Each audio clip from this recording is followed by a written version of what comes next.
சென்னை. உரசல் ஏற்பட வேண்டும் என விரும்புவோர் திமுக கூட்டணி வேண்டாம் என நான் அறிக்கை விட்டால் தீபாவளி பண்டிகை போல் கொண்டாடுவர் என விசிக தலைவர் திருமாவளவன் தெரிவித்தார். செங்கல்பட்டில் நடந்த விசிக பொதுக்கூட்டத்தில் அவர் பேசுகையில், பாஜகவுக்கு நேரடி எதிரியாக இருப்பது விடுதலை சிறுத்தைதான். பாஜகவா விசிகவா என்றால் பிரச்சனை இல்லை. இதை ஜாதியாக கொண்டு செல்வதுதான் பிரச்சனை. அவர்கள் முன்னால் நிற்கும்போது குறிப்பிட்ட சமூகத்திற்கு எதிரானவர்கள் என்கிற பொய்யான நோக்கத்தை பரப்புகின்றனர். இது முழுக்க முழுக்க அரசியல். இதன் வாயிலாக திமுகவுக்கும் விசிகவுக்கும் உரசல் ஏற்பட வேண்டும் என்பதுதான் அவர்களின் நோக்கம்.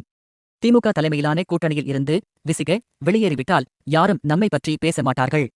அவர்களின் வேலை முடிந்துவிடும்.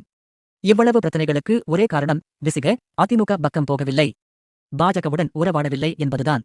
சனாதன எதிர்ப்பை திருமாவளவன் உயர்த்தி பிடிக்கிறார். திமுக கூட்டணி கட்டுக்கோப்பாக இருக்க உற்ற துணையாக இருக்கிறாரே, இதுதான் பிரச்சனை. நாளை திமுக கூட்டணி வேண்டாம் என நான் அறிக்கை வெளியிட்டால் ஆஹா ஓஹோ என மகிழ்ச்சி அடைவர். ஏன் இன்னொரு தீபாவளி பண்டிகை போல் கொண்டாடுவர் என்று திருமாவளவன் பேசினார்.